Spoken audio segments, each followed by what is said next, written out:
बल्कि वह लोगों के दिलों को जोड़ने वाले होते हैं। इन प्रोजेक्ट से राष्ट्रीय सुरक्षा को तो मजबूती मिलती ही है, साथ ही साथ यह प्रोजेक्ट इन सभी रीजन्स को इकोनॉमिक प्रॉस्पेरिटी को भी बढ़ावा देते हैं। ये तमाम प्रोजेक्ट इन क्षेत्रों में ट्रांसपोर्टेशन, टूरिज्म और इकोनॉमिक एक्टिविटी को बढ़ावा देंगे, जिससे निश्चित रूप से यहाँ के निवासियों की आय में वृद्धि होगी, उनकी क्वालिटी ऑफ लाइफ में भी इम्प्रूवमेंट होगा और इन क्षेत्रों में समृद्धि आएगी, यानी प्रॉस्पेरिटी आएगी। साथियों, मुझे बताया गया कि आज जिन इंफ्रा प्रोजेक्ट्स की शुरुआत की गई है, इनकी टोटल कॉस्ट लगभग 1900 करोड़ रुपए के आसपास की है। मुझे लगता है कि यह केवल उनकी नॉमिनल वैल्यू पर है। इसकी असली वैल्यू है वह तो हम आंक भी नहीं सकते।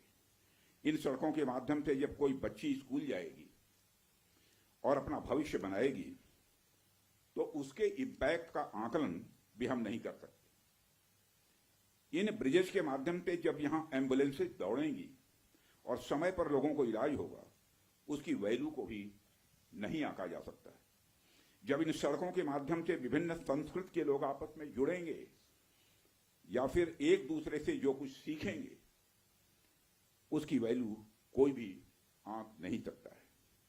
जब इन टनल्स के माध्यम से यहाँ के किसानों द्वारा उगाए गए फूल, फल, सब्जियां इत्यादि दूसरे क्षेत्रों में आसानी से पहुंचेंगे, उसका जो आर्थिक और सामाजिक प्रभाव यहाँ के किसानों पर पड़ेगा, उसकी वैल्यू, उसकी कीमत कोई भी नहीं आंक सकता है। साथियों, मैं इन प्रोजेक्ट्स की डिटेल देख रहा था। मैंने देखा कि इनमें छोटे से लेकर बड़े रोड्स, टनल्स और ब्रिजेज हैं। कुछ मीटर से लेकर सैकड़ों किलोमीटर तक इनकी लंबाई है। हालांकि उनकी लंबाई से कोई खास फर्क नहीं पड़ता है।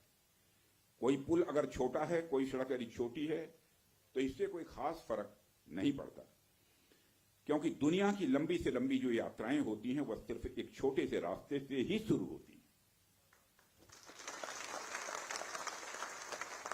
इसलिए इन प्रोजेक्ट्स की कीमत, इनकी वैल्यू सिर्फ इस बात से नहीं आंकी जा सकती क्या फाइनेंशियली या फिजिकली कितना बड़ा प्रोजेक्ट है और यह कितना छोटा प्रोजेक्ट है। असल में इनकी असली कीमत इस बात से है कि यह कितने परिवारों को जोड़ रही हैं, कितने लोगों की संस्कृति को, उनके रहन सहन को आपस में करीब ला रही हैं, कितने लोगों की आर्थिक और सामाजिक समृद्धि, इकोनॉमिक और सोशल प्रॉस्पेरिटी में अपना यह योगदान दे रही है। यह प्रोजेक्ट लोहे, कंक्रीट या कोलतार से बनी हुई एक संरचना भर नहीं है, बल्कि यह एक कमिटमेंट है, यह एक प्रतिबद्धता है सीमावर्ती क्षेत्र के विकास का। यह एक रिजॉल्व है, यह एक संकल्प है बॉर्डर एरियाज में क्वालिटी इंफ्रास्ट्रक्चर बिल्ड करने का। यह एक दृढ़ निश्चयता का डिटर्मिनेशन है लोगों के दिलों को जोड़ने का। इसलिए मैंने कहा कि ये प्रोजेक्ट्स इनवैल्यूएबल हैं, इनकी कीमत का आकलन नहीं किया जा सकता। साथियों, प्राचीन काल से ही मार्ग मानव सभ्यता के विकास में बड़ी महत्वपूर्ण भूमिका निभाते आए हैं। मार्गों की महत्ता हमारे इतिहास में हमेशा से रही है। जब आप मानवता का इतिहास पलट कर देखेंगे तो आप ये पाएंगे कि ट्रांसपोर्टेशन रूट्स ने कितना इंपॉर्टेंट रोल प्ले किया है। इतिहास बताते हैं कि सिविलाइजेशन थ्राइव हुई तो उसके पीछे रूट्स और राजमार्गों का बहुत बड़ा योगदान रहा है। कला, साहित्य, संस्कृति और विज्ञान का प्रचार प्रसार एक क्षेत्र से दूसरे क्षेत्र तक इन्हीं के माध्यम से फैलता है। यदि मैं भारत के संदर्भ में बात करूं तो मुझे यहाँ के दो इंपॉर्टेंट रूट्स के नाम स्वाभाविक रूप से याद आ रहे हैं। आप शायद उत्तरापथ और दक्षिणापथ के बारे में जानते होंगे या सुना होगा। उत्तरापथ और दक्षिणापथ हमारे इंडियन सब कॉन्टिनेंट के डिफरेंट रीजन्स को एक दूसरे से जोड़ने वाले धागे की तरह है। आप सोचिए, हजारों साल पहले जब संचार के इतने तेज साधन नहीं थे, तब आइडियाज और कल्चर, विचार और संस्कृति एक जगह से दूसरी जगह कैसे पहुंचते थे। पांड्य साम्राज्य का मोती और मदुरई का कपास आखिर मगध के पाटलिपुत्र में कैसे बहुत प्रसिद्ध हो गया। राजकुमार सिद्धार्थ से भगवान बने महात्मा बुद्ध की शिक्षाएं कावेरी पट्टनम तक कैसे पहुंच गई। संगम युग की मणिमैखली की चर्चा कश्मीर तक कैसे फैल गई। जब भारत में मॉडर्न पॉलिटिकल यूनिटी का कंसेप्ट भी नहीं आया था, तब से इन रूट्स ने सभ्यता और संस्कृति के विकास और आदान प्रदान में बहुत ही महत्वपूर्ण भूमिका निभाई है।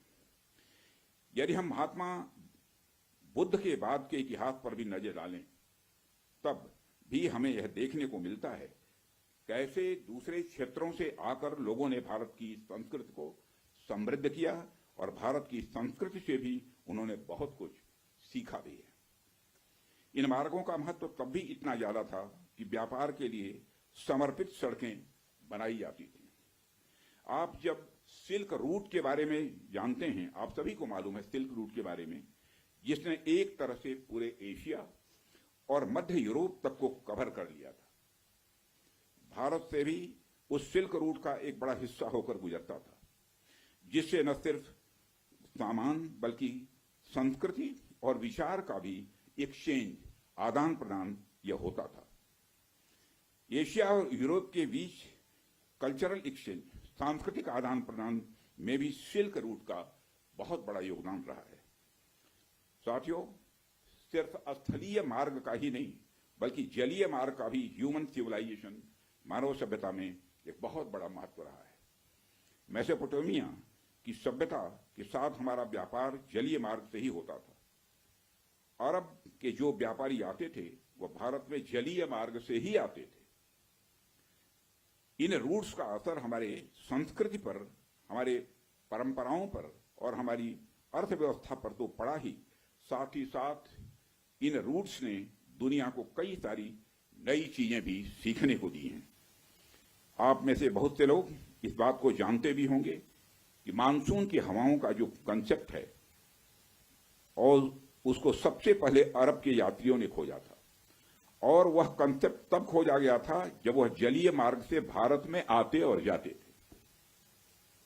इसी प्रकार भारत में हुई न्यूमेरिक्स, नंबर जो होते हैं, की खोज ने भी पहले अरब और बाद में यूरोप तक का रास्ता तय किया था। साथियों, प्रधानमंत्री जी के नेतृत्व में जब से हमारी सरकार आई है, तब से हमारे प्रधानमंत्री का इस बात पर विशेष ध्यान रहता है कि सीमावर्ती इलाकों का कैसे अधिकतम विकास किया जाए। यह बताने की जरूरत नहीं है कि कैसे सीमावर्ती इलाकों को लंबे समय तक उसको उपेक्षित किया गया, कैसे एक लंबे समय तक वहां पर अच्छी क्वालिटी के इंफ्रास्ट्रक्चर को छोड़िए, एक बेसिक क्वालिटी के भी इंफ्रास्ट्रक्चर को भी नहीं पहुंचाया गया। परंतु आज स्थितियां बदली हैं। आज सीमावर्ती क्षेत्रों में safe, secure and vibrant land borders को इंश्योर करने के लिए हमने वाइब्रेंट विलेज इनिशिएटिव भी प्रारंभ किया हुआ है। देश भर में सड़कों के निर्माण की यदि मैं बात करूं तो आज हम प्रतिदिन लगभग 35 किलोमीटर सड़कें बना रहे हैं, प्रतिदिन 35 किलोमीटर सड़कें बना रहे हैं। इसके अलावा भी हम बड़े स्तर पर कनेक्टिविटी को बढ़ावा दे रहे हैं। स्थितियां पहले की तुलना में कुछ इस प्रकार बदली हैं कि मुझे आए दिन बीआरओ के किसी न किसी कार्यक्रम में आकर सड़कों का, ब्रिजेस का, टनल्स का और ऐसे सैकड़ों प्रोजेक्ट का उद्घाटन करने का अवसर मिलता रहता है। साथियों, रक्षा मंत्री के रूप में मुझे बीआरओ द्वारा किए गए कामों को नजदीक से कई बार देखने का अवसर भी मिला है। पिछले कुछ वर्षों में मैंने देखा है कि कैसे बीआरओ ने बॉर्डर एरियाज में इंफ्रास्ट्रक्चर डेवलपमेंट के मामले में क्रांति ला दी है। बीआरओ ने जो काम किया है वह न केवल राष्ट्रीय सुरक्षा के लिए आवश्यक है, बल्कि दूर दराज के क्षेत्रों की अर्थव्यवस्था को बढ़ावा देने में भी यह सहायक सिद्ध हो रहा है। पिछले 4 वर्षों में ही आज के 50 नए प्रोजेक्ट्स के इनॉग्रेशन सहित बीआरओ ने 13,743 करोड़ रुपए के कुल इन्वेस्टमेंट के साथ 456 इंफ्रास्ट्रक्चर प्रोजेक्ट को सफलतापूर्वक पूरा किया है। इसके लिए मैं बीआरओ को बधाई देता हूं। साथियों, बीआरओ की काम की क्वालिटी भी मैं कह सकता हूं ये वर्ल्ड क्लास की है, जिसका एक प्रमुख उदाहरण सेला सुरंग है, जिसका उद्घाटन पिछले वर्ष ही हमारे प्रधानमंत्री जी ने किया था। यह रणनीतिक रूप से महत्वपूर्ण क्षेत्रों में कनेक्टिविटी बढ़ाने के लिए हमारी सरकार की प्रतिबद्धता का एक प्रतीक है। और मुझे यह बताते हुए बेहद गौरव की अनुभूति हो रही है कि पिछले 5 वर्षों में ही बीआरओ का बजट लगभग 2 गुना हो गया है, जिससे सीमा पर बेसिक इंफ्रास्ट्रक्चर के विकास में रिकॉर्ड तोड़ प्रगति हुई है। वित्तीय वर्ष 2024 और 25 में बीआरओ ने 16,600 करोड़ रुपए का 16,600 करोड़ का रिमार्केबल एक्सपेंडिचर किया है, जो अपने आप में यह ऐतिहासिक है। साथियों, बीआरओ ने खुद को सबसे चुनौतीपूर्ण और सुरक्षा के सेंसिटिव एरियाज में भी बेसिक इंफ्रास्ट्रक्चर के विकास के लिए एक प्रमुख एजेंसी के रूप में अपने को स्थापित किया है। छत्तीसगढ़ के